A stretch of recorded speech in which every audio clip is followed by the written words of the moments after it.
You're really mad at the front office. You've explained your point of view 10 times. They never listen. You can't believe that the hotel receptionists can be so insensitive. So you wait. You're convinced that eventually they'll have to change and see that you're right and they are wrong. In the meantime, there's silence, but the tension is so thick in the rooms within your hotel. But there's nothing you can do about it because you're mad. You're really mad. A feeling of dissatisfaction. Is there something I should be doing differently? But you quickly dismiss this thought because you know that you're not the one to blame. So the distance between you and the front office grows. Does any of this sound familiar? If so, I have a few words I'd like to share with you. You're wasting precious energy holding on to your anger. It's exhausting to feel resentment day in and day out.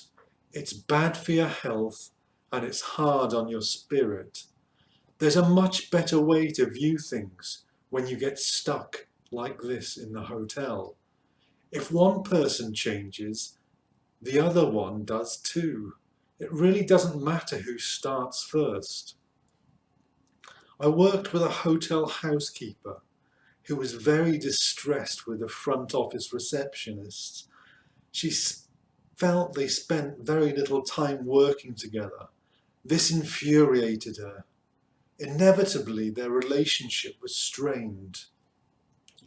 The executive housekeeper wanted a suggestion from me about how to get the front office to be more friendly and cooperative.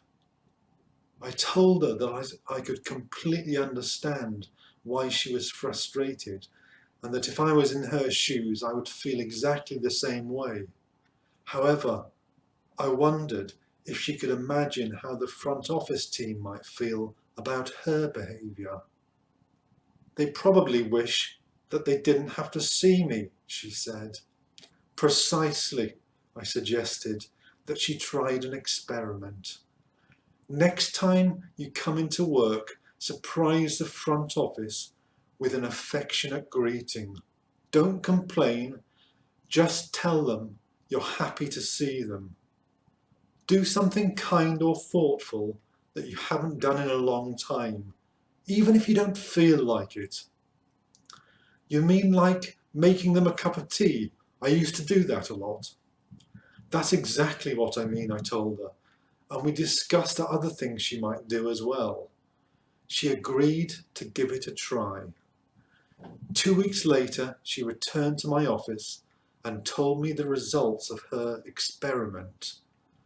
The first shift after you and I talked, I met the front office at the beginning of the shift and without a word joined the front office team for a tray of fresh hot tea that I'd made. They looked astounded, but curious. I paid them each a compliment and apologised for my behaviour over the past couple of months. Immediately, they returned the compliment and looked pleased. We had a great shift together, the first in months. I was so pleased and surprised by this positive reaction that I felt motivated to keep being the new me. Since then, things between us have been so much better. It's amazing. The front office and housekeeping have a far more professional relationship. I can't believe the change in them. I'm so much happier this way. The moral of the story is obvious. When one partner changes, the other partner changes too. It's a simple law of relationships.